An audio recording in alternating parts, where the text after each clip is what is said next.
ನ್ಯಾಯಾಂಗ ವಿಷಯ ಈಗ ಪಠ್ಯಪುಸ್ತಕದಲ್ಲಿ ಕೂಡ ಓಪನ್ ಆಗಿದೆ. NCERT ಒಂದು ಹೊಸ ಪಠ್ಯಕ್ಕೆ ಇಡೀ ಜಗತ್ತೇ ಶಾಕ್ ಆಗಿದೆ. 8ನೇ ತರಗತಿ ಮಕ್ಕಳಿಗೆ ನ್ಯಾಯಾಂಗದ ಭ್ರಷ್ಟಾಚಾರದ ಪಾಠ ಆಗುತ್ತೆ. NCERT ಏನಿದೆ ಇದರ ಒಂದು ಹೊಸ ಪಾಠ ಏನಿದೆ ಅದು ಜಗತ್ತು ಕೂಡ ಶಾಕ್ ಆಗ್ತದೆ. ಇನ್ನು 8ನೇ ಕ್ಲಾಸ್ ಮಕ್ಕಳಿಗೆ ಈ ರೀತಿಯಾಗಿ ನ್ಯಾಯಾಂಗದ ಭ್ರಷ್ಟಾಚಾರದ ಪಾಠವನ್ನು ಮಾಡ್ತಾ ಇದ್ದಾರೆ, ತಿಳ್ಕೊಳ್ಳಿ ಅಂತ ಸಿಸ್ಟಮ್ ಬಗ್ಗೆ ಸತ್ಯವನ್ನು ಬಿಚ್ಚಿಟ್ಟಿದೆ. NCERT ಸುಪ್ರೀಂ ಕೋರ್ಟು ಹೈಕೋರ್ಟ್ ಏನಿದೆ ಎಲ್ಲೆಡೆ ಕೇಸ್ಗಳ ಒಂದು ಮಹಾಪೂರ ಇದೆ. ನ್ಯಾಯಾಂಗದ ವಿಳಂಬಕ್ಕೆ ಪಠ್ಯದಲ್ಲೇ ಸಿಗ್ತಾ ಇದೆ ಈಗ ಉತ್ತರ.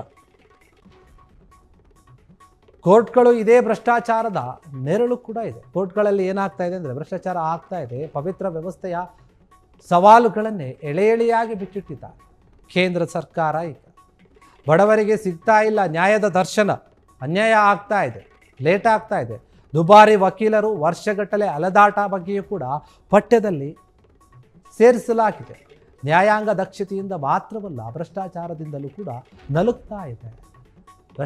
ಇದು ಲಕ್ಷಾಂತರ ಫೈಲ್ಗಳು ಧೂಳು ಹಿಡಿತಾ ಇದೆ, ಏನು ಕೂಡ ಕ್ಲಿಯರ್ ಆಗ್ತಾ ಇಲ್ಲ. ನ್ಯಾಯಾಂಗ ಪ್ರಕ್ರಿಯೆ ಅತಿ ದುಬಾರಿ ಆಗ್ತಾ ಇದೆ, ತುಂಬ ಲೇಟ್ ಕೂಡ ಆಗ್ತಾ ಇದೆ. ಹಣ ಇಲ್ಲದವರಿಗೆ ನ್ಯಾಯ ಮರೀಚಿಕೆ ಆಗ್ತಾ ಇದೆ ಎನ್ನುವಂಥ ವಾಸ್ತವದ ಪಾಠವನ್ನು ಮಾಡ್ತಾ ಇದ್ದಾರೆ 8ನೇ ತರಗತಿ ವಿದ್ಯಾರ್ಥಿಗಳಿಗೆ. ವ್ಯವಸ್ಥೆಯ ಲೋಪಗಳನ್ನೇ ಟೀಕಿಸಿದಂತಹ ಕೇಂದ್ರ ಸರ್ಕಾರ ಕೆಲವೊಂದು ಸಿದ್ಧತೆಗಳನ್ನು ಮಾಡ್ತಾ ಇದೆ. ಇದೀಗ ಕಾನೂನು ಲೋಕದಲ್ಲಿ ಶುರುವಾಗಿದೆ ಒಂದು ಬಿಗ್ ಡಿಬೇಟ್ ಈ ವಿಚಾರ. ಶಾಲೆಯ ಮಕ್ಕಳಿಗೆ ಕಾನೂನಿನ ಅರಿವು ಬರಬೇಕು, ಬಂದಾಗ ಮಾತ್ರ ಮುಂದಿನ ದಿನಗಳಲ್ಲಿ ಅವರು ತಪ್ಪು ಮಾಡದಂತೆ ಸಮಾಜದಲ್ಲಿ ಬದುಕ್ತಾರೆ. ಈ ಬಗ್ಗೆ ಕೆಲ ನಾಯಕರು, ಕೆಲ ಬುದ್ಧಿವಾದಿಗಳು ಇದನ್ನು ವಾದಿಸಿದ್ರು.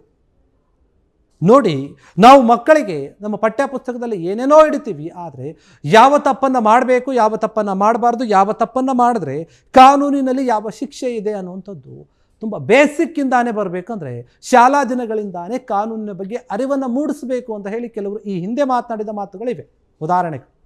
ಈಗ ಆ ಮಾತಿಗೆ ತಕ್ಕಂತೆ ಕೇಂದ್ರ ಸರ್ಕಾರ ನಡೆದುಕೊಂಡಂತೆ ಕಾಣ್ತಾ ಇದೆ. 8ನೇ ತರಗತಿಯ ಮಕ್ಕಳಿಗೆ ಕಾನೂನಿನ ಪಾಠವನ್ನು ಮಾಡ್ತಾ ಇದ್ದಾರೆ, ಭ್ರಷ್ಟಾಚಾರದ ಪಾಠವನ್ನು, ನ್ಯಾಯಾಂಗ ವ್ಯವಸ್ಥೆಯ ಪಾಠವನ್ನು. ನ್ಯಾಯಾಲಯದಲ್ಲಿ ನ್ಯಾಯ ಸಿಗಬೇಕು ಅಂದರೆ ಏನೇನಾಗುತ್ತೆ, ಎಂಥವರಿಗೆ ಸಿಗುತ್ತೆ, ಯಾಕೆ ನ್ಯಾಯ ಸಿಗೋಕೆ ಲೇಟ್ ಆಗುತ್ತೆ, ಯಾಕೆ ನಾವು ಕೋರ್ಟು ಕಚೇರಿಗೆ ವರ್ಷಾನುಗಟ್ಟಲೆ ಅಲಿತೀವಿ, ಯಾಕೆ ನಮ್ಮ ದುಡ್ಡು ಅಷ್ಟು ದೊಡ್ಡ ಮಟ್ಟದಲ್ಲಿ ಖರ್ಚಾಗುತ್ತೆ, ನಾವು ದುಡ್ಡನ್ನು ಖರ್ಚು ಮಾಡಿದ್ರೂ ಕೂಡ ನಮಗೆ ಯಾಕೆ ನ್ಯಾಯ ಸಿಗೋದಿಲ್ಲ. ಇದು ಸಾಕಷ್ಟು ಪ್ರಶ್ನೆ ಇದೆ.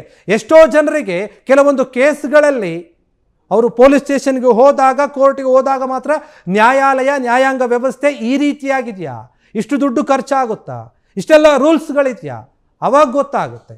ಈಗ ಈ ವಿಚಾರ ಏನು ಸ್ಕೂಲಲ್ಲೇ ಬಂದಿರೋದ್ರಿಂದ ಮಕ್ಕಳಿಗೆ ಅರಿವಾಗುತ್ತೆ, ಮುಂದಿನ ದಿನಗಳಲ್ಲಿ ಅವರು ತಪ್ಪು ಮಾಡಲ್ಲ. ಆ ಉದ್ದೇಶದಿಂದ ತಂದಂತೆ ಕಾಣ್ತಾ ಇದೆ. ನಿಜಕ್ಕೂ ಕೂಡ ಇದು ಒಳ್ಳೆಯ ವಿಚಾರ ಅಂತ ಕೆಲವರು ಹೇಳ್ತಾ ಇದ್ದಾರೆ, ಇನ್ನು ಕೆಲವರು ಡಿಬೇಟ್ ಮಾಡ್ತಾ ಇದ್ದಾರೆ ಇದು ಸರಿ ತಪ್ಪು ಅಂತ ಹೇಳಿ. ಕ್ಷಣ ಕ್ಷಣದ ಸುದ್ದಿಗಳಿಗಾಗಿ ಫ್ರೀಡಂ ಟಿವಿ ಸಬ್ಸ್ಕ್ರೈಬ್ ಮಾಡಿ, ಲೈಕ್ ಮಾಡಿ ಹಾಗೂ ಫಾಲೋ ಮಾಡಿ. ಹೊಸ ಸುದ್ದಿಗಳ ನೋಟಿಫಿಕೇಶನ್ಗಾಗಿ ಬೆಲ್ ಐಕಾನ್ ಮೇಲೆ ಕ್ಲಿಕ್ ಮಾಡಿ.